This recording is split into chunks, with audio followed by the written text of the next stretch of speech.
Salam sejahtera untuk kita semua. Perkenalkan, saya Putri Nadila Sabrina dari kelas ekstensi C. Saya akan mempresentasikan tugas yang diberikan oleh Ibu Ruth, yaitu tentang bab 3 yang isinya layanan konsultasi.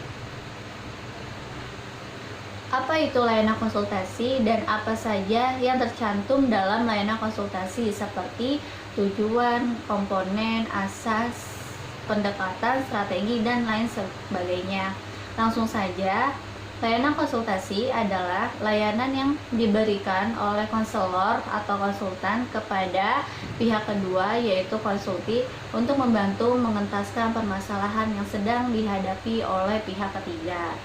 Layanan konsultasi ini terdiri dari dua bentuk, yaitu layanan trading atau konsultasi tiga pihak, yaitu sangat efektif untuk menangani orang tua yang memiliki anak-anak yang bermasalah maupun guru-guru yang menghadapi anak-anak yang bermasalah, serta konsultasi proses, yaitu berfokus utamanya kepada proses yang digunakan lembaga atau instansi untuk mengembangkan misinya.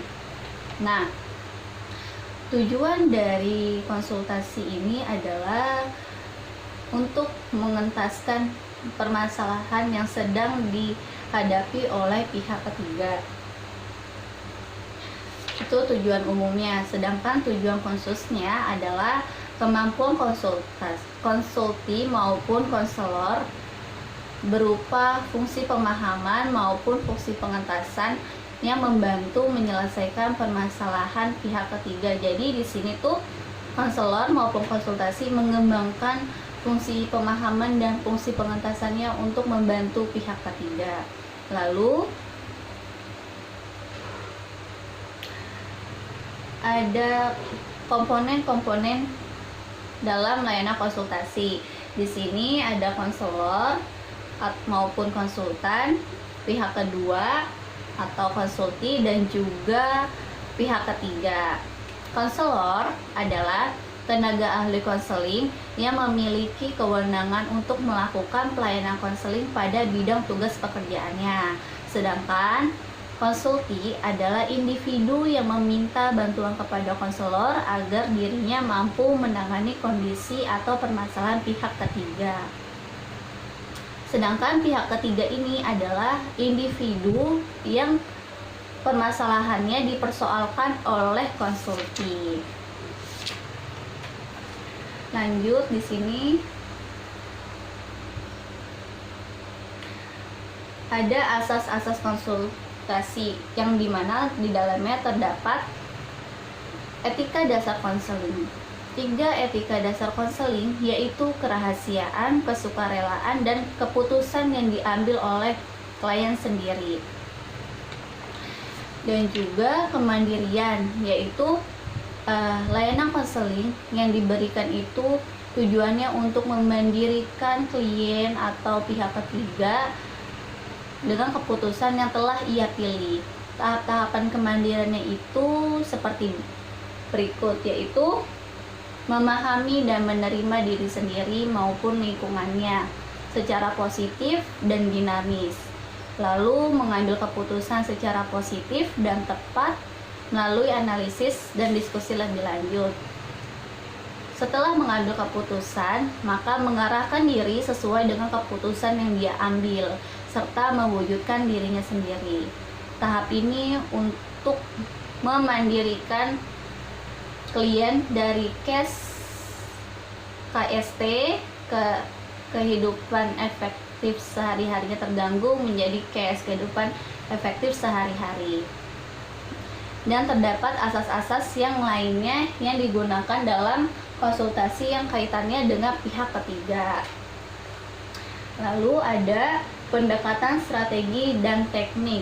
Pendekatan yang dilakukan berbeda dengan pendekatan yang dilakukan oleh konseling perorangan. Jadi kalau konseling atau konsultan atau konsultasi ini pendekatannya itu antara konselor dengan pihak kedua, yaitu konsulti, lalu dilakukannya lagi kepada pihak ketiga. Sedangkan kalau untuk layanan perorangan, konseling perorangan yaitu konselor dengan klien.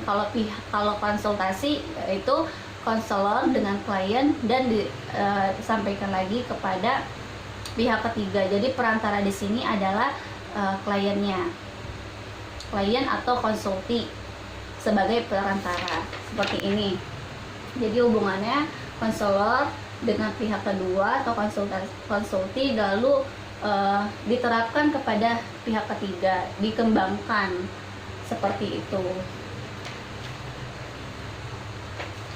Dan apa saja sih yang harus dikembangkan pada diri konsulti melalui konsultasi?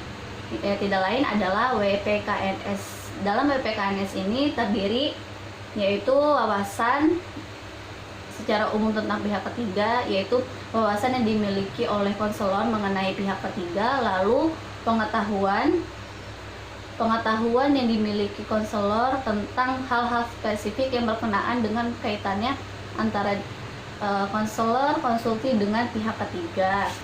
Lalu keterampilan, yaitu untuk menangani pihak ketiga itu harus memerlukan keterampilan serta nilai-nilai yang perlu dikembangkan, meliputi nilai-nilai kemanusiaan, nilai-nilai sosial, khususnya berkenaan dengan permasalahan yang dialami oleh pihak ketiga, serta sikap bagaimana konsulti menyikapi diri pihak ketiga dan permasalahannya. Dengan nilai dan sikap demikian, kita diharapkan dapat terbentuk hubungan yang kondusif antara konsulti dengan pihak ketiga. Arah layanan konsultasi adalah pengembangan diri konsulti untuk mampu menanggapi permasalahan pihak ketiga. Dan di sini ada teknik-tekniknya ya. Jadi ada teknik umum dan juga teknik khusus. Teknik umum ini seperti penstrukturan, menerima klien, dan juga mengadakan analisis maupun diskusi tentang permasalahan yang dihadapi.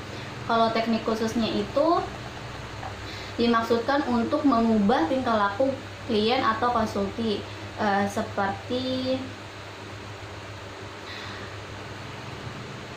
peneguhan hasrat, pemberian nasihat, dan penyusunan kontrak, dan jika perlu alih tangan kasus. Seperti itu teknik-teknik khususnya. Lalu ada operasional dalam layanan konsultasi serta keterkaitan jenis layanan dan keterkaitan dan jenis layanan. Di sini ada dua, keterkaitan jenis layanan dan juga kegiatan pendukung. Keterkaitan jenis layanan ini seperti bagaimana mengaplikasikan dan mengimplementasikan konseling, serta kalau kegiatan pendukung itu layanan konseling yang memerlukan aplikasi instrumentasi, himpunan data, konferensi kasus, kunjungan rumah, maupun alih tangan kasus. Dan operasional layanan konsultasi. Di sini layanan konsultasi hendaklah dilaksanakan secara tertib dan lengkap, dari perencanaan sampai dengan penilaian dan tindak lanjutnya. Hal ini semua untuk menjamin kesuksesan layanan secara optimal. Jadi sebelum melakukan layanan konsultasi, kita harus melakukan perencanaan dan juga bagaimana pelaksanaannya serta penilaiannya. Penilaian ini termasuk seperti penilaian segera, penilaian jangka pendek, dan juga penilaian jangka panjang. Dan setelah melakukan penilaian adalah tindak lanjut dan laporan. Hasil dari konseling ini sangat berguna untuk mempertimbangkan upaya tindak lanjut berkenaan dengan penanganan permasalahan pihak ketiga. Laporan tersebut memuat keseluruhan aspek kegiatan layanan konselor terhadap konsulti dengan kegiatan layanan. Dan ini dapat disampaikan kepada pihak terkait seperti konsulti atau pihak ketiga. Jadi setelah melakukan konsultasi ini, akan didiskusikan dan analisis lagi, perlu nggak kita melakukan pertemuan lagi untuk membahas permasalahan yang sedang dihadapi pihak ketiga, seperti itu. Jadi sekian presentasi video dari saya, kurang lebihnya mohon maaf. Salam sejahtera untuk kita semua.